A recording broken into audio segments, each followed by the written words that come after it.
Okay, Omar hapa, Fit Coach Guide.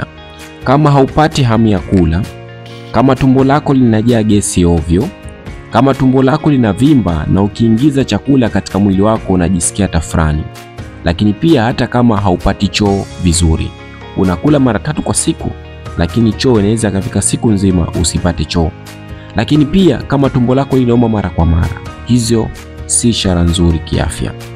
Ni ishara ambayo una wingi wa sumu katika mwili wako. Unahitaji uweze kupata aloe vera gel kwa ajili ya kuweza kufanya detox katika mwili na kuzitoa sumu zote ambazo zimeingia katika mwili, ili usije kupata matatizo ya kudumu baadaye yanayosababishwa na mmeng'enyo wa chakula unapokuwa mchafu.